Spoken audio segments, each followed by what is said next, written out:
Hello, everybody, and good evening. Can somebody?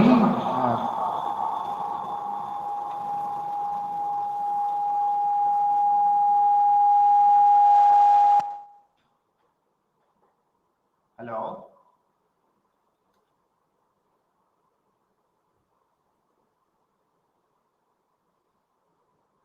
Yeah, please start. Yes. Great, great.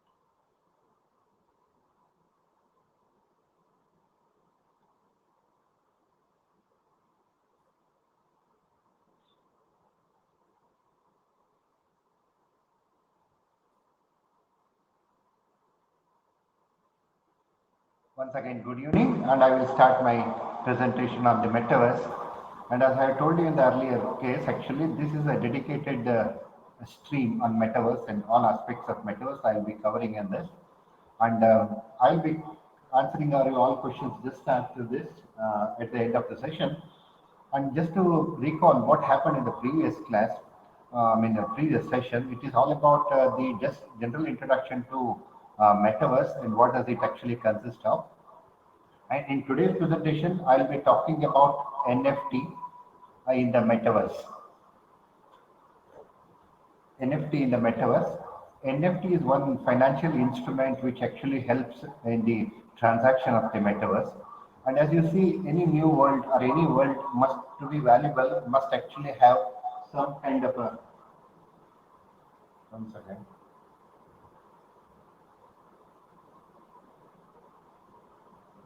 Okay.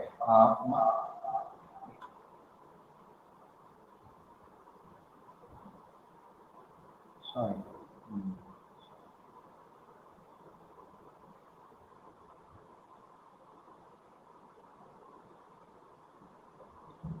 Okay. So any world, the like metaverse should have. One second.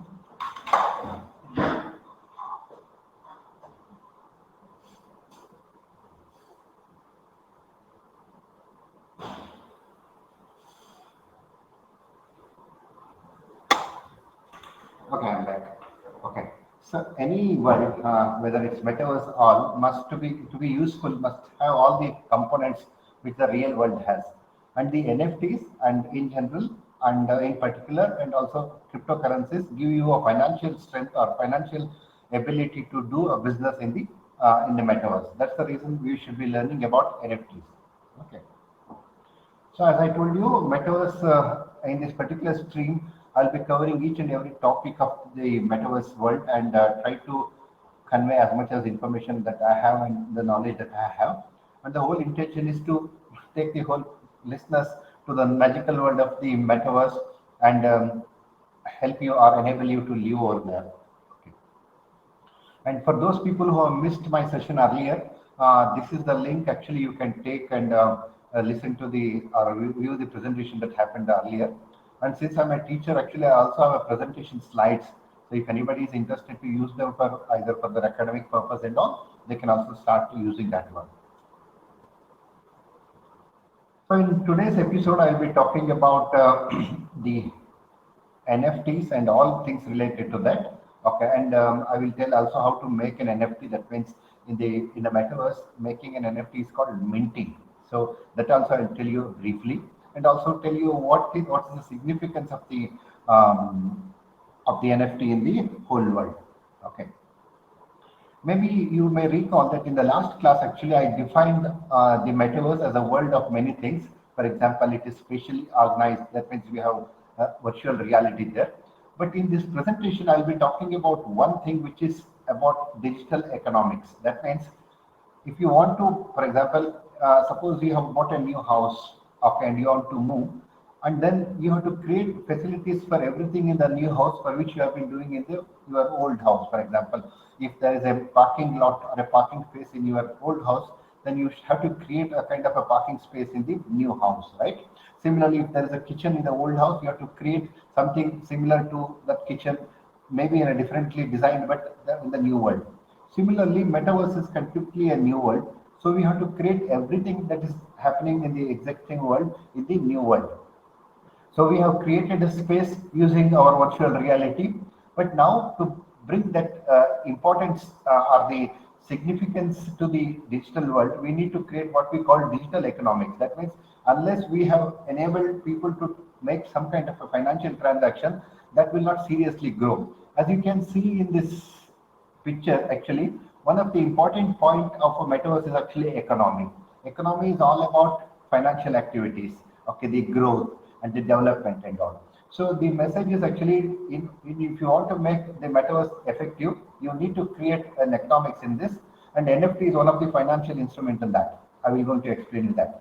But the message is very clear: unless you make the new world capable of conducting financial transaction, that means unless there is an economics in this, it will not be very flourishing. So let me start with certain new terms which you should be aware of. The first one is actually economics. So economics is the science of production, distribution, consumption of goods and services. On day-to-day basis, we need many things. For example, I am using a computer to deliver this session. So this computer is actually a goods produced by some company. Similarly, I have a mouse, I have a keyboard, and all these are goods. Okay, and many we also need some services. For example, I have an internet connectivity on this machine. So that is an instrument, that is a service. The broad difference between goods and services is simple. Goods are physical and they're tangible. For example, I can touch my computer, I can touch my keyboard. But if I have got an internet connection from Geo or somebody else, I will not touch it, but I see this its effect. That means I have served by that. Okay. So essentially in the economics, it deals with the production, distribution, and consumption of goods and services. So for example, Geo will give me internet connection. That is actually a service. Similarly, IBM will give my computer, or Apple will give me computer. That's goods. Okay. And you know that in India we have something called GST, and that means Goods and Services Tax Network. GST is a big thing. So the governments will make money or create a revenue stream for them actually by taxing this. So what you need to understand is actually, unless there is economy, any system will not be that important. In the traditional economics, it is all about producing physical products and also services, and this whole science is called production, it's called economics. So now that we are dealing in the metaverse, and metaverse is actually a virtual world, we have a different kind of economy called digital economy. So digital economy is an emergent economy. That means just it's emerging, where actually we have digital virtual world. That means I told you 3D spaces, and we have virtual goods. Remember, we had a physical goods in our real world. Now we are having a virtual goods here, and instead of actually the real currency like rupees or checks or dollars, we have virtual currency, and we have online games. That's one example, but actually that's one of the most popular example. But there are many things in the digital economy which we want to transact. That means either you have to produce a game and sell, or I want to consume a game from somebody else, or I want to buy a Kindle version of a particular book and all. So what you should remember is, in order to make this metaverse real and effective, we have to create an economy there, and that is called digital economics. And this digital economic consists of virtual world. That means the things are not physical, okay, and they have virtual goods like games and other things, even avatars and all, and also as a virtual currency. And it is in this currency we actually get into the blockchain, and blockchain will give you an ability to create a currency called Bitcoin or any token. And one of the special category of this token is actually NFT. So the message from this slide is that we are going to create a digital economy for which we need a different infrastructure. Like the physical goods like computer or keyboard or a handset of your mobile, in the digital world we actually have digital goods. That means we have audio files, we have video files, we have e-books, mobile apps, online courses, everything, and digital art. Okay.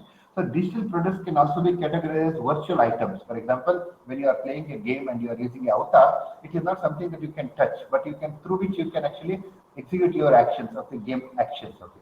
So they are utilized in online games. As I told you in my previous class, actually, Metaverse is actually known by its games. But game is not the only thing which will happen on the Metaverse. So most of the examples and definition actually they have a reference to games, because game is the most popular activity that's currently happening on the Metaverse. But that will not be the end. In the future, actually, there are many things. For example, meetings, schools, colleges, football events, and games, all will happen. But this definition is limited because that seems to be the most popular one thing. So you have digital economics and you have digital goods. So because you have goods which are digital, since you have economics, actually metaverse will also have an economy. Okay, metaverse can have their own economies with their own rules. That means there will be some kind of a taxing, there will be kind of a transaction rules, there will be own currencies. This is also important because this is where our NFT will come into this, and also own governance. See, whenever there is a society, there is always a governance requirement. That means you should make rules. For example, what are the rules when you are traveling on a road? What are the rules when you are interacting with a government agency? Or what are the rules that you have to deal with when you are buying an item? So all those things will also come into play in the metaverse economy. So metaverse economy is a new economy which is created out of virtual world. And like any other economy, it also has goods and services, and that is also needs some kind of a currency which can help you to transact. For example, if you want to buy something, you need to have that currency to buy that item. Okay, and this is where the whole story starts. See, in our regular economy, what we have actually is the fiat currency. That means we have notes, Indian rupees or American dollars and all. These are there because we are real world, because we can touch our currency, we can touch a 10 rupee note or a 100 rupees note. But in the metaverse world or in the virtual world, we cannot touch them. So we have to create an equivalent of that which cannot touch, but we can still use it as a currency, and that is actually called a token. So token is essentially a currency in the virtual world. Okay. And how are we going to create this currencies or tokens? We are going to create it on the blockchain. Okay. And now here is the first understanding that you have to make. See, blockchain has certain qualities. For example, it's called decentralization. That means it doesn't need a centralized authority to monitor the activities or verify them. For example, Bitcoin, which is created on blockchain, it is not governed by any bank. Whereas most of our currency, our economies and all, controlled by the state or the national governments like RBI and all. But so that fact that you don't have to have a central authority is called decentralization. And it is also has a built-in security and immutability. That means any transaction that has happened will be always permanent. That means nobody can dispute it. Okay, that's called immutability. So, but that reason actually blockchain will be the technology to create our currency. And another important that you notice that you may be like used to this internet for many years, like for the last 10 years. One quality of internet, actually, internet is it's a network of information. That means when you go to internet, all that you can do is browse and search. And what you get finally is actually information. That means you get either a file or an image or a video. Okay. So this kind of a network, which internet is today, is called network of information. That means all that you get is actually information. But now we are using the same internet to create another kind of a network which is out of value. And for that we are using blockchain. So here is an important distinction you have to learn, because in the long journey of understanding virtual reality, you must realize that we are creating another world on the existing internet. But unlike the current internet, which is almost about information, this blockchain is all about value. So in the regular internet, we have files, where actually in the in the blockchain we have tokens. Okay, tokens are nothing but our currencies on the virtual world. Okay, and digital tokens are also called cryptocurrency. The reason why we call them cryptocurrency is cryptography, a science of coding and decoding information on the network, is extensively used in this, both as to build a security into that and also to help people to keep anonymous or remain anonymous in their transaction. So the message from this particular slide is that blockchain is being created on the internet, and the purpose of creating blockchain is to create value. Currently, we are used to an internet which is all about information, and we are moving from information to value. Okay. In the world of cryptocurrencies, what happens actually, not in the regular currencies, tokens are the king. Like in our currency, coins are the kings, notes are the kings, Indian rupees are the king. Okay.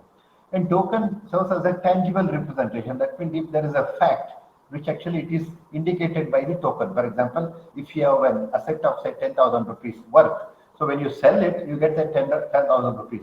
Those 10,000 rupees actually represent the value of the asset that you have sold currently. Similarly, in the internet or in the blockchain, these actually represent a tangible representation. That means a Bitcoin is worth so many dollars in the outside market, or this particular art or an NFT is worth few dollars in this. So that is what is called tangible representation of a fact, quality, or any value, that is money. So what we mean by a fact is, for example, a token in the blockchain can also represent a certificate. For example, now there are many companies will give you a certificate of a course completion as an NFT. And currency, you already know it. Okay, tokens are not limited, restricted to one specific role. For example, a 10 rupee coin, a 10 rupee currency can buy anything. It could be for example, it could buy flour, it could buy a cigarette, or it could buy a matchstick, or whatever it. So similarly, the tokens which are created in the blockchain or in the virtual world can buy anything, whether it could be a piece of land or it could be anything. So what you should remember from this is actually tokens are the basics for our digital economics, and there are different categories, and a token like a currency can represent a value. Okay, and this value can always be exchanged or be actually transferred. And what we mean by this native ecosystem, actually, each blockchain will have its own currency. Like each country will have its own currency. For example, India is Indian rupees, whereas actually America is their dollar and Russia is their ruble. Similarly, every time somebody creates a blockchain, he will also create a currency on that, and that is called native ecosystem. That means in India, rupee is the native currency. In Russia, ruble is the native currency. And why do you have this? As I told you, digital token is a virtual world approach to capture value. That means if I have a token, it has a value. For example, if I have 100 rupees note, what it means is I can trade that 100 rupees currency or note for anything which I want to buy. And these are tradable assets. That means I can exchange. For example, I can give my 100 rupees and collect some item from you which I think is worth 100 rupees. Okay? Or as an utility, for example, I can use 100 rupees to Ola or another taxi driver and take the services of traveling. Okay, and a token is a digital representation. That means like a bank check or a demand draft. It actually represents a value. That paper itself, the check itself is not the money, but it represents the value. Now that I have told you that tokens are needed, now we'll be talking about NFTs in the metaverse. That means we will be using a special category of currency or a tokens in the metaverse. Okay, and these are used to create exclusive environments and other things.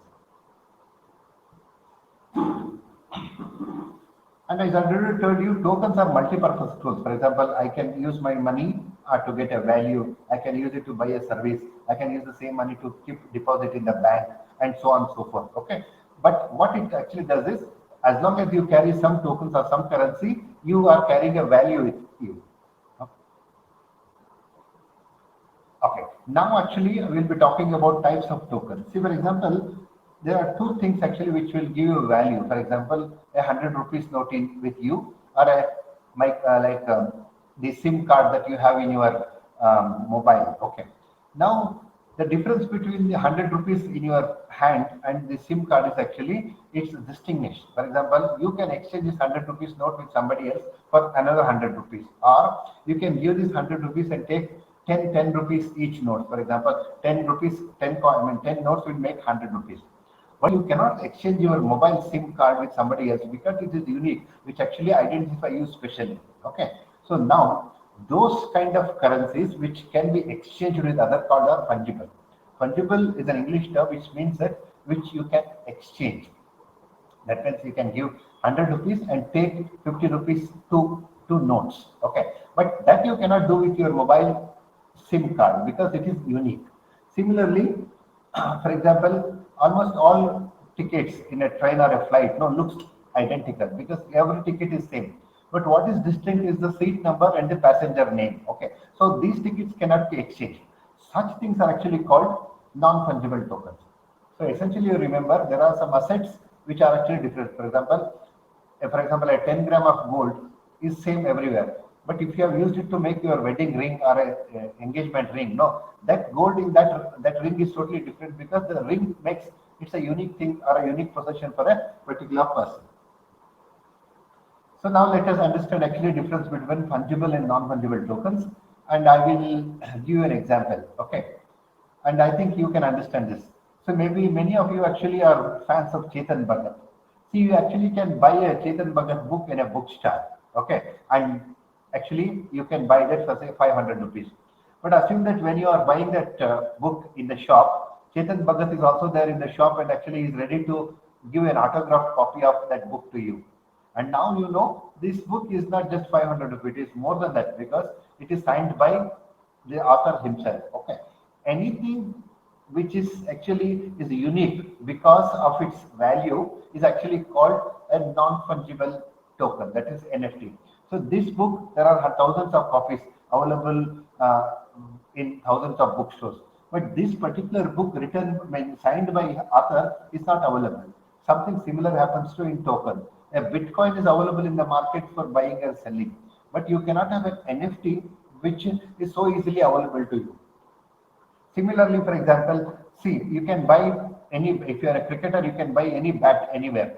But see, look at this. Actually, there is one bat given by Mahendra Singh Dhoni to Shrikant. So now he has signed on this. So what makes this bat great is not the fact that it is a particular brand or a particular bat, but it is signed by somebody else. So this signature makes a unique value to this bat, and that is what is called NFT. That means actually it is converts into a something valuable. Similarly, if you are a say if you are a follower of Sadhguru and all, now here is a book on the left side which is available in any shop. But now here is a book which Sadhguru himself is signing here. So this is the difference between the fungible token and the NFT. So when you translate this into digital world, the tokens which are generally available like Bitcoin or any altcoin is actually called a fungible token, whereas something which has a unique value, like a signature of an author or a picture of a particular person, actually gives you NFT. Okay. So the NFTs actually give you empowering. That means if you're an artist, okay, then you can actually publish something as a token, which is called an NFT. So it will have a high value. For example, a particular bat signed by Mahendra Singh Dhoni will fetch more money as an NFT than any ordinary bat. Okay. So now I will tell you how to create an NFT. Assuming that you are a person who is an artist and all, actually you can create an NFT, and the process of creating NFT is called minting. That means you should have something, okay, and then you can do that. That's called minting. Okay. So before you can start minting your NFT, you are going to need three things: your song or an artwork or a collectible. For example, assume that you have a copy of 5 point something by Chetan Bhagat which he has signed, then that you can use that book as to convert into an NFT. So you should have something unique and some crypto. That means you should have a crypto wallet. That means there is a fees which is charged for converting your an artistic thing into a NFT. For that you should have a crypto account, crypto wallet it is called, and that you can use that one to pay the bill for that. Okay. And if you are a programmer, actually you can use a code to do this actually. Okay. So minting, I told you, is a process of creating an NFT for blockchain-based digital file. It's essentially a file which is converted and added your signature. Okay.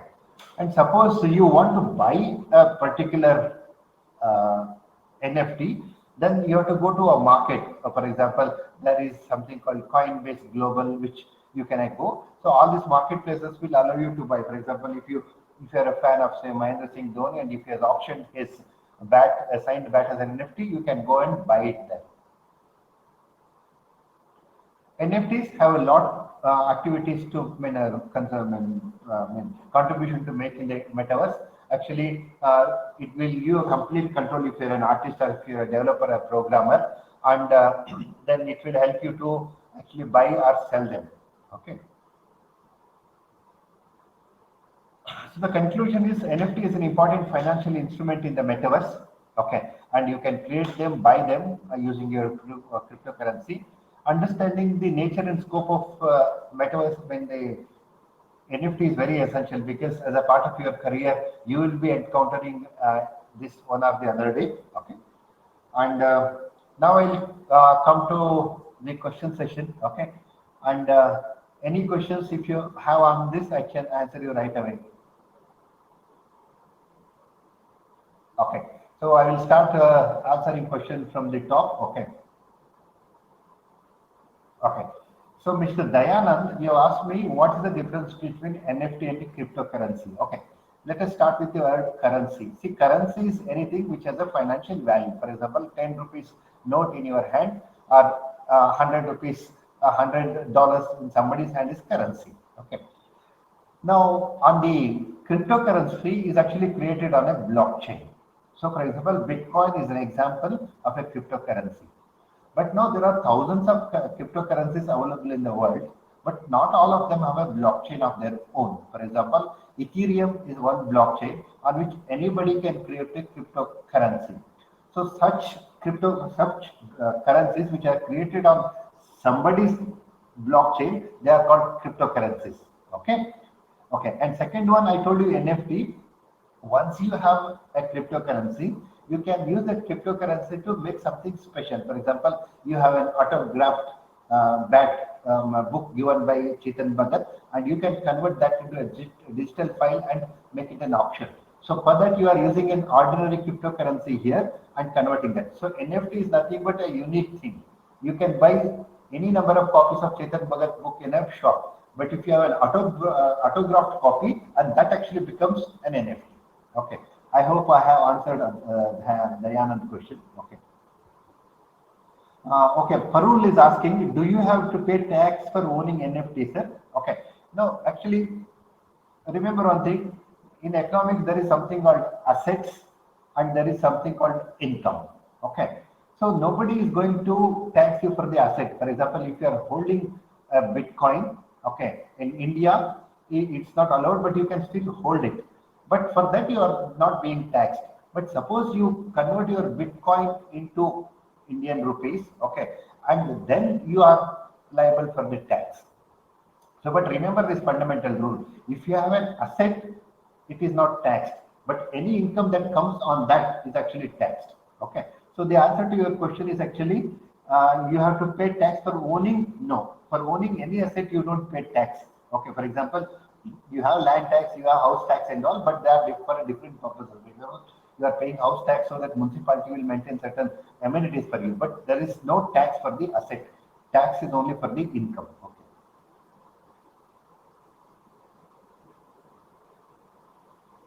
Okay, and Anand says actually, okay, Anand, if everyone makes their own rules in the metaverse, I think people can majoritarily manipulate the market by creating a bubble. I think that part of the metaverse should be governed. Okay, so I didn't show you that, but I will show you here. Okay. Mm.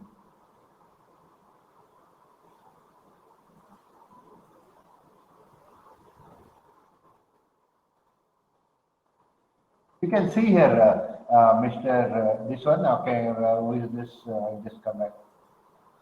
Mr. Anand, actually, in this slide, actually, we have shown you something called governance at the top. Okay. Now, this governance is part of the metaverse who will be setting rules and regulation. When more and more people come together, we will create our own national government, state government, and all. It's not everybody will create a rule. They may create their own private rules.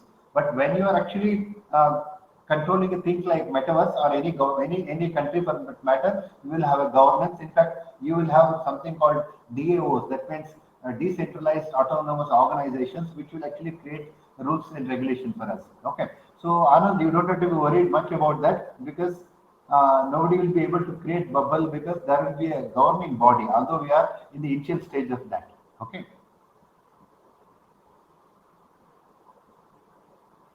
Okay, then there is a question by Sharmila. Maybe we should keep the metaverse more free and imaginary and see how the things look then. Yes, very true. See, look at this actually. Now there is something called interoperability in this slide. Can you see this slide? Metaverse, the new world. So interoperability.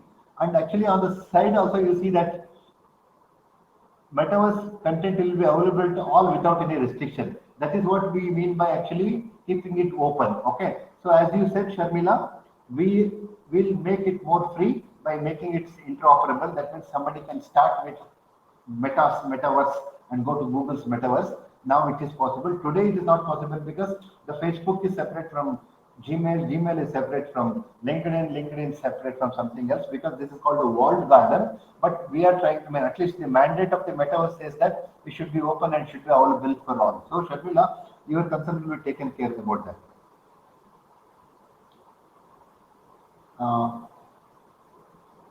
So, Rafian, okay. So you ask what is interoperability? So interoperability is like this, okay? I can tell you very simple actually. sometime back, say about 10 or 15 years back, now, if you buy a mobile SIM actually from say BSNL, it was not possible to get converted into a Vodafone SIM. Okay. Now, what is the reason? Actually, there was no operability. Okay, that means you cannot convert your BSNL SIM into a Vodafone SIM. But in the last few years, we have that something. For example, it's called MNP, that is mobile network portability. So portability is the ability to convert your BSNL number, the same number, into Vodafone number, and this is called portability. So portability, when portability is there, then you have interoperability. That means you can start from say Facebook, and without logging out from that, you should be able to enter Gmail. Today it is not possible because there is no interoperability among these internet systems. Okay. So when you have portability, then you have an interoperability. That means you can move across different metaverses created by different companies without much restriction. You can just move along that one. Okay. So there's something called Travatar. So, avatar is the representation of you in the metaverse. Travatar is one which can travel. It's a traveling avatar across different metaverses. Okay. Hope I have answered your question, Rafian. Okay. Any other question that you have? Have I missed any question, or is there any more question that you want to ask?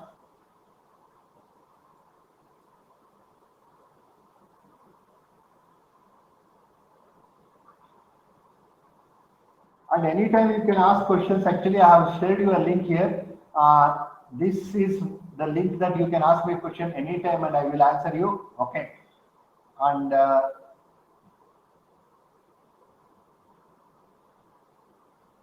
so portability comes first and then comes interoperability. Today, we can buy any SIM and just submit that SIM and become a Geo SIM, or you can make. That's the reason such things are called interoperable things.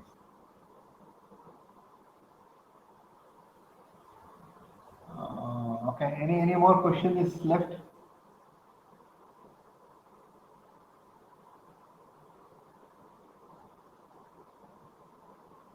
Okay, Rahil is asking, okay, why is cryptocurrency market is dropping? Okay, the thing is very simple actually. You see, currencies, they have many things to do in the market. Okay, market sentiments for some, whether it's a real or imagined reasons, they have affect your currencies. For example, it's not only the cryptocurrency market is falling, even otherwise stock market, share market is also falling. For example, if you remember actually, when Indian LIC life insurance wanted to actually go for the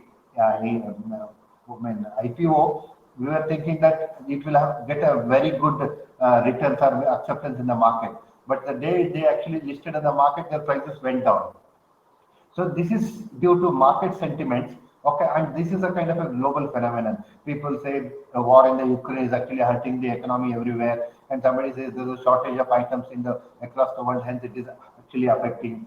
And if you have been following in Indian economy today, we are facing something kind of an inflation. The Indian government actually has reduced the prices of petrol and all just to handle this inflation. Okay.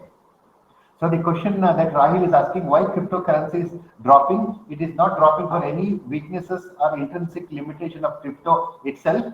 It is getting affected by the larger economy, which is either due to war or to inflation and all. Okay, it is not either the fault of the cryptocurrency. It is a general thing. Okay. Any more questions? Anybody?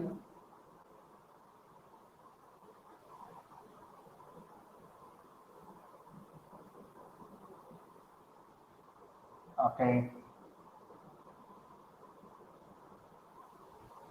Uh, so, if you have no questions, then actually we can move on.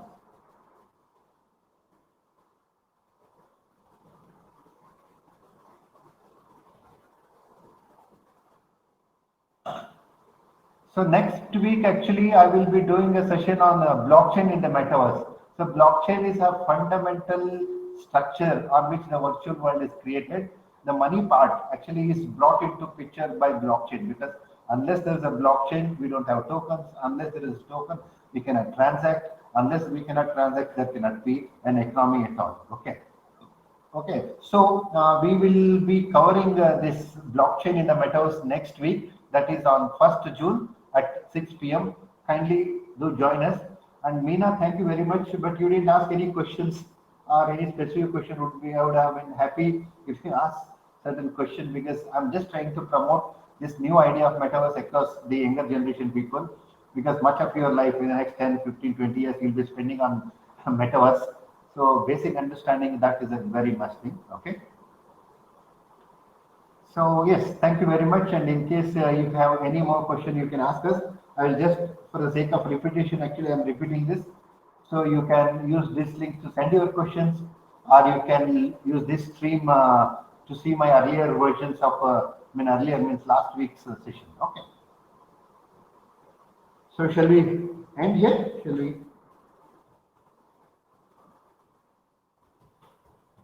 end our session?